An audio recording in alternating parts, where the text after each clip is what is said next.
Hey, what's going on, ladies and gentlemen? Ryan here. If you would give us a like, subscribe, hit the notification bell.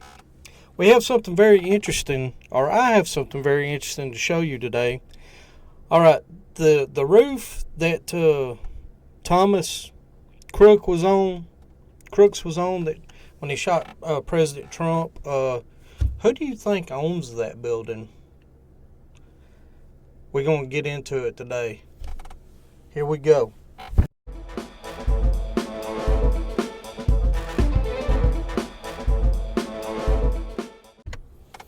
Alright guys, if you don't follow Laura Loomer, go ahead and follow her on X.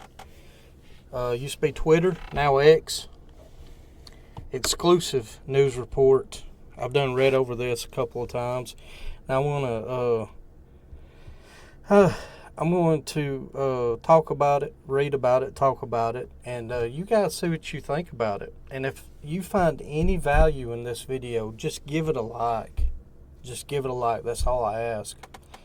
Alarming news details around the building used by the shooter to almost assassinate President Trump. Why is the company that owns the building not talking? And why have they not released a statement? AGR International, the building Thomas Matthew Crooks shot from, was just sold in March to Clayton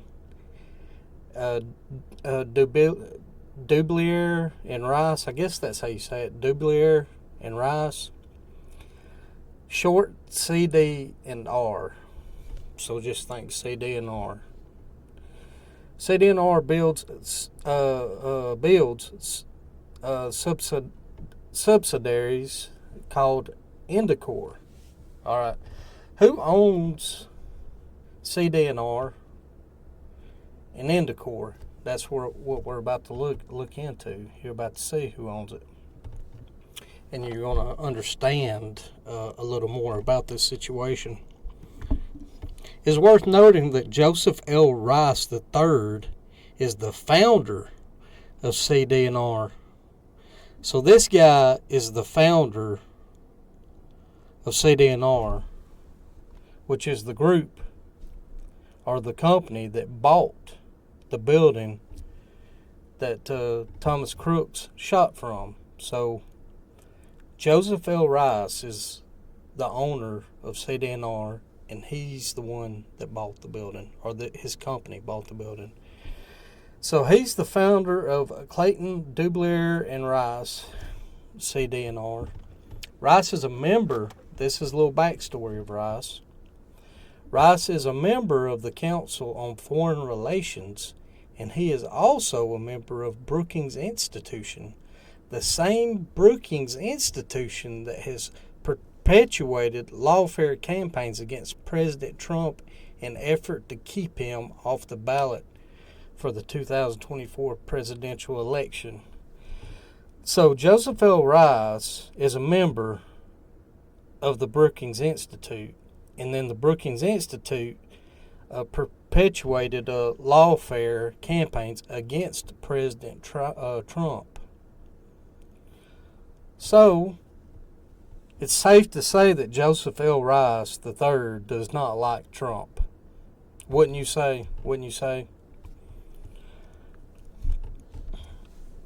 Because he's a member of a group that perpetuated lawfare campaigns against President Trump. It's important for people to understand how the deep state has a history of using proprietary companies as cutouts. According to filings and their own press releases, Indicor was officially formed in January 2023 by CD&R, the company that Joseph L. Rice owns. All right.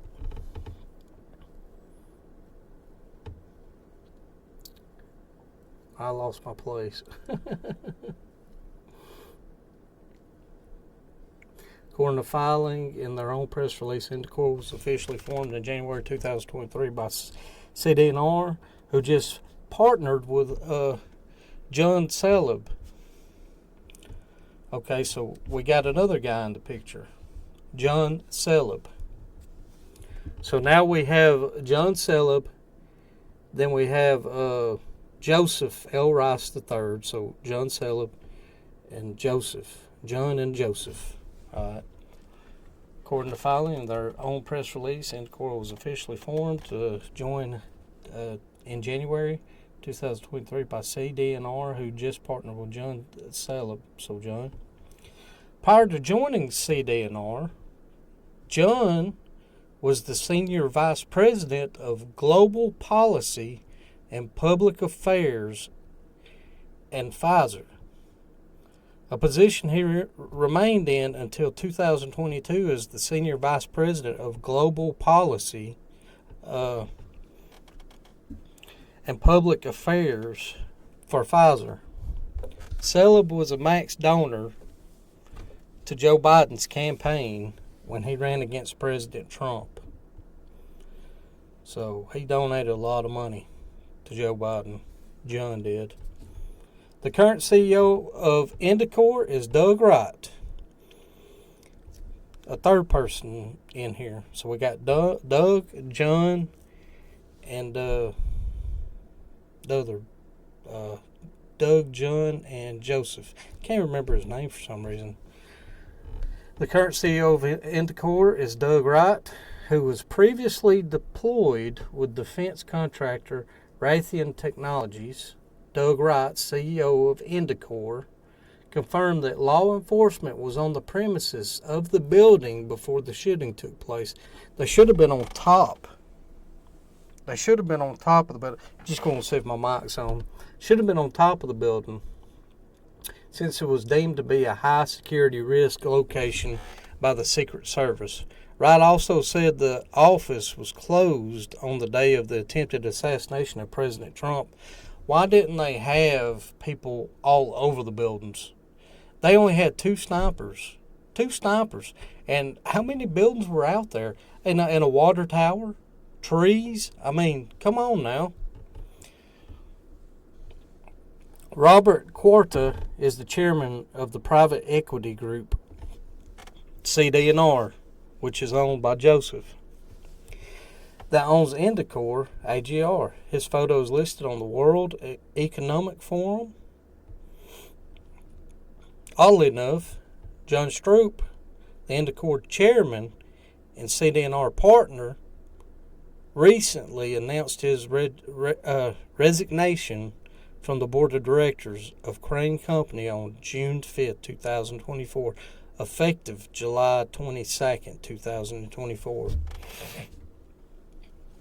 On March 18th, 2024, the change of registered office by entity for the building the shooter shot from was changed to Corporation Service Company.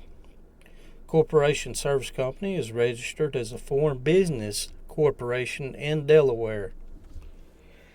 In December 2023, CD&R made John a partner.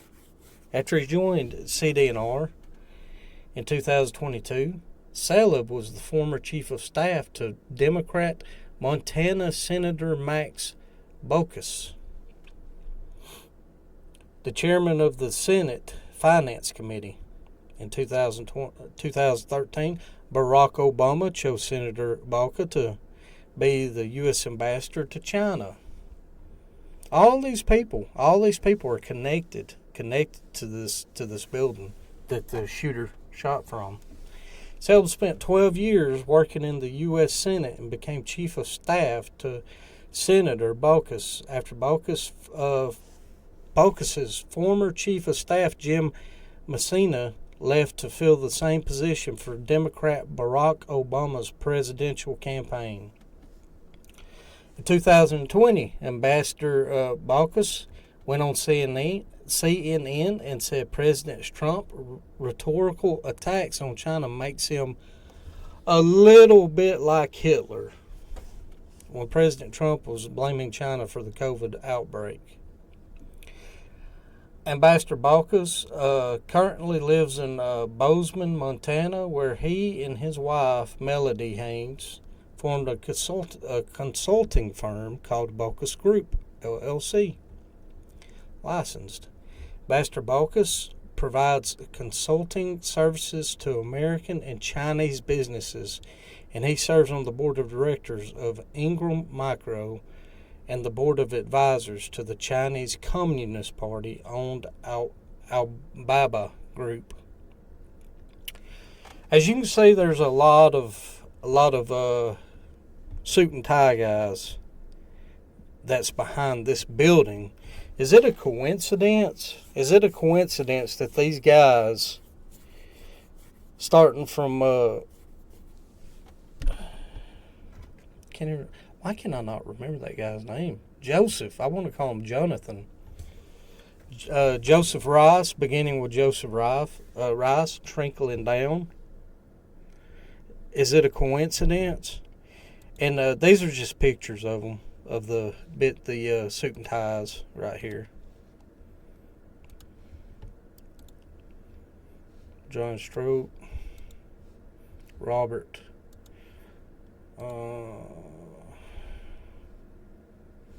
Where's Joseph Rice at? I don't see him. People talk about Soros being one of these head honchos in the deep state, which I do believe he is. Well, here's some more head honchos. Need to keep your eyes peeled for these guys. Alright guys, tell me what you think. I think it's pretty interesting. I was reading this and I was like, I gotta make a video about that. It's really interesting to see this, all this unfold. Like, I've seen some questions on X. There's like, who's the one that planned it? You know, so he was wanting to have the rally at the airport, and they said no because there was a car show going on. Well, who planned it for it to be there? You know, I mean, you got to find a root cause to everything, and one of the biggest root causes is the protection. It was horrible. 2 snipers. You gotta be kidding me. That's crazy. But anyways, guys, you tell me what you think in the comments below. And give us a like. Subscribe. Hit the notification bell. Because you know what? I love likes. Give me a like. I put forth a little bit of work. I was actually making a diagram for this, but I was like, well, maybe I can explain it good enough to where people could understand it. But anyways, guys, I'll catch y'all in the next video. See y'all.